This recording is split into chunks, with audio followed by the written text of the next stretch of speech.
Hello, you're very welcome to Gerry's DIY. If this is your first time here and you want to learn how to make stoves, waste-style burners like this, and lots of other DIY projects, start now by subscribing and click on the bell notification so you don't miss anything.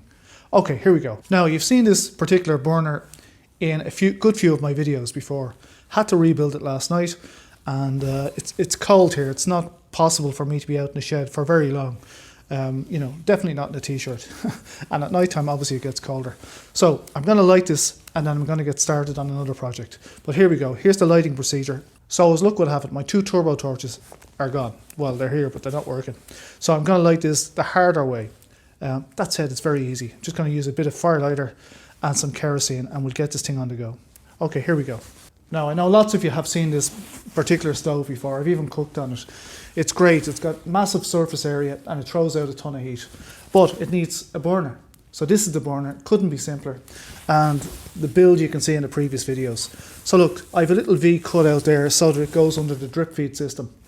I've modified my filler as well. I'll show you that in a second. But look, this goes in here. This is how long it takes, to install this burner. To take one out and put one in is like this. It goes in, and that's it. That's ready for burning now. So I light it, we get a bit of heat going, and I'll show you the drip feed system now. The only one other thing I do is I put a heavy plate on top of it. Now this is just a car brake disc, and I sit this on top, and I'll show you in a second. But what happens is there's a gap down between the top of the burner and the bottom of this thing, and the flame just gets concentrated in that spot. Makes mixing very good. So look, we throw this in on top. That's it. No great problem with it. It just goes in. 2 pieces. That's it. It doesn't even need the second piece necessarily. It will work without it, but it works better with it. So look, next thing, drop of kerosene. Okay, I'm just going to light it. Okay. Now I squirted some of the kerosene down the holes, but no problem. That's why I've got 2 doors on this one. The air comes in through the bottom. And maybe we'll put a drop more on there. So all that's lighting at the moment is the fire lighter. I'm waiting for the kerosene to catch. Now obviously I could flash this with a turbo torch very quickly. So we'll just close this now. Only beginning to light.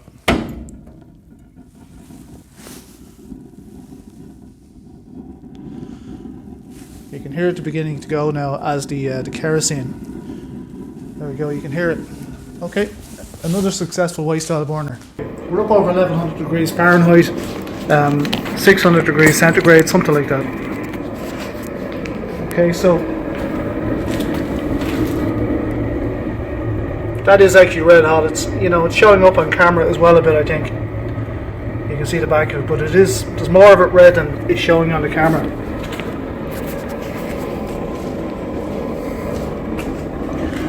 Okay, and I don't know if you can see it, that's the oil going in. I'll just turn it down a little bit more. Okay, so I'm not dripping it. To get that level of heat out of it, it's absolutely freezing in here. And to get that level of heat out of this machine, I turned up the oil a bit. Now, I wanted to get the shed warm enough that I could do a bit of work in here. I want to bolt my pillar drill. I have kind of an extension leg thing underneath that I made ages ago, but it's just heavy and standing on the floor, and for the most part it's okay, but if you gave it a shoulder you'd knock it over. But last night I was drilling and it was wobbling an awful lot, so I decided I'm going to bolt it to the floor. So here we go, we're going to use some concrete fixings. So I'm looking to drill a 9mm hole through some very heavy steel. The steel is about 1/2 inch thick, 12 or 13mm thick. And if I try this on its own with no previously drilled hole, it's going to be tough to do. So the easier thing to do is to use a smaller drill bit to do it, a pilot bit it's called. Go through with that one and then go through with an intermediate bit and then up to this one. I don't have an intermediate bit that's not broken or that's not blunt. So I'm going to drill with this one, which is, I don't know, maybe a 3mm, 4mm bit. And then I'm going through with this. Now I've already drilled 3 of the holes just to expedite the video. So I'm going to show this one, just if anybody's never done it before. Okay, so I'm going to go through it a small bit, through some 1/2 inch steel. I'm going to use some foam, cutting foam. It's just in a spray can. You could use oil if you have it, and it just stops the drill bit blunting. You know, it keeps it cool. And we'll go through with this. Okay, here we go. Right, that's the smaller of the two bits, and I just want to be near the corner because I've got to tighten. I've got to get this bolt in for starters, and it gives more leverage on the thing. I broke the actual drill bit, the bigger drill bit, and in fact I thought it came through, so we'll get this one out. There's a bit of it sticking out. In the meantime, I need to get another hole done there. So safety glasses on, choose a spot. I'm just holding it there. Keep my arm well out of the way in case, you know, the drill bit breaks and I don't tear a hole in my arm. Now, that's just started. So, I've got a little dent. Bit on the bit. And that's it, in we go.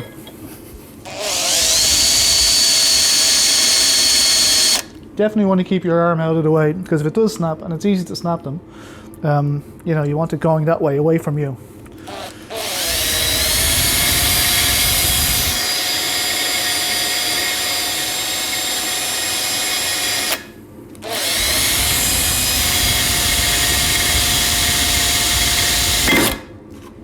No, I broke that one.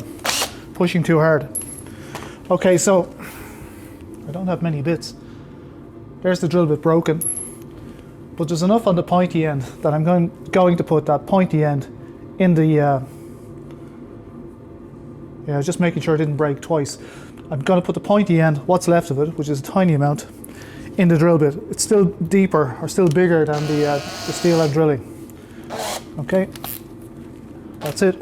So in we go again. I won't push so hard this time.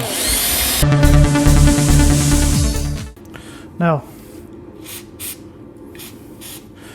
this bit's important because it's the last one I have, so hopefully it'll do it. Okay, we managed to drill the rest of the hole with half a drill bit or less. Now, just put that one up. What I want to do now is go through with this one. I should really go through with a smaller bit, you know, do it in steps, but I've already done 2.5 of them, and I stuck the other bit in here. Actually, there we go. We'll finish this one first.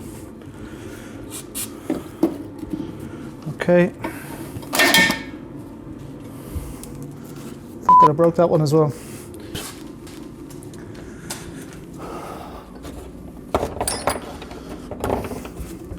Well, as I said, I have heaps of 9mm drill bits.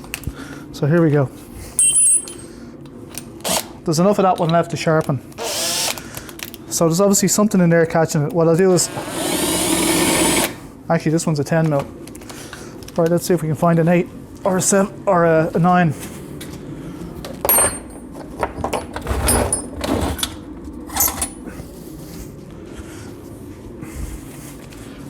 I'm running out of drill bits rapidly. Okay, let's try it backwards just in case it's a sharp bit.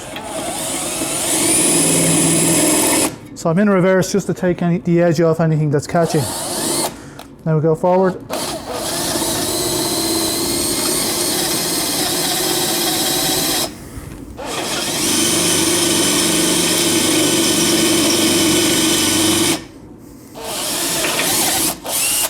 There we go. Remember, I piloted these already.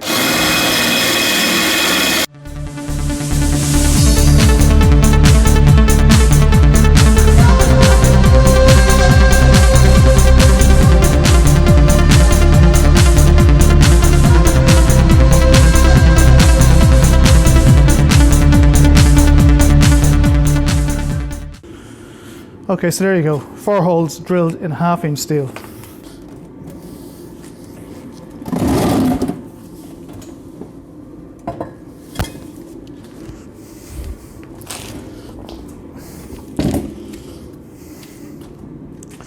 Now, let's stand up.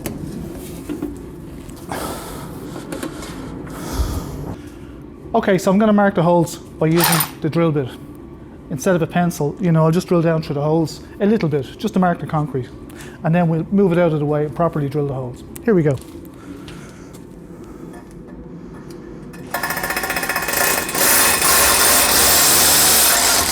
Okay.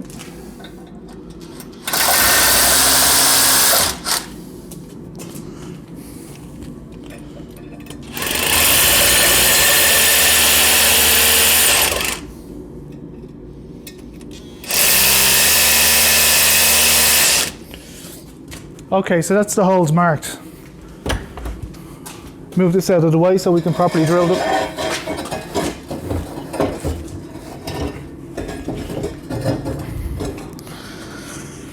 Okay, so I have it out of the way. I'm going to drill this in now, perpendicular to the surface, roughly.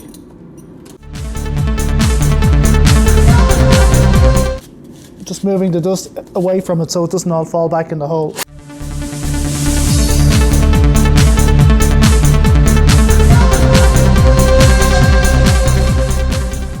So I have the pillar drill back in position. Now all I have to do is drop these things in, get them squared up and drive them in with a little impact driver. If that doesn't drive them in all the way, I've got a little ratchet set that will do it. Here we go. So I set this up so that this type will fit in the corner here. Allegedly. I just want to see what's going on with the hole. It looks like I'm lined up. Just a little bit of manoeuvring around. And then that should go in.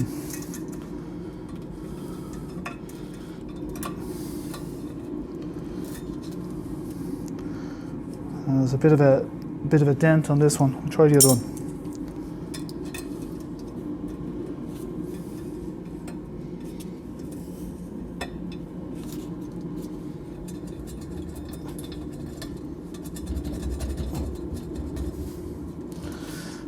It's going down, but it's a bit tight in my 10mm hole. So try and drive it down.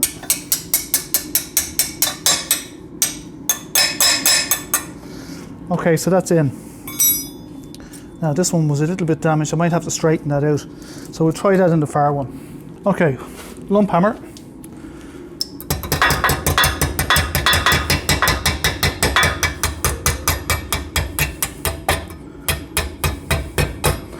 This won't want to come out once I get it tightened up. So that's 1, 2, and now we've got these self-drilling concrete fixings. So if the holes are still lined up, which hopefully they are, we get these in.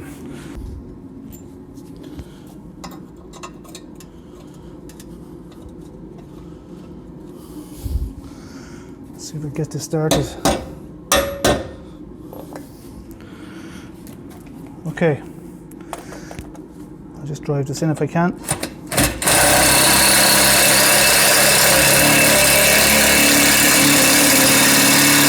No.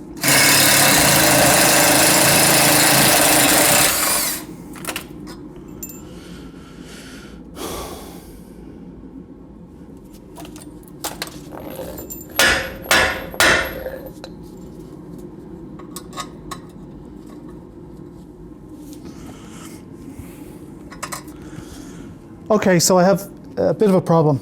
I can't get this one in. So what I'm going to do is I'm going to drill through it at an angle.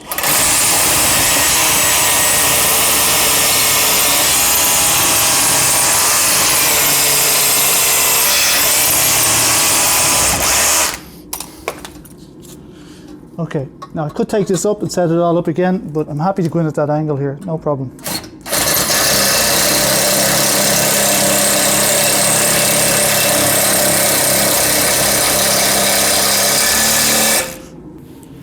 So there you go, as steady as you want. Takes all my weight, nearly 200 pounds.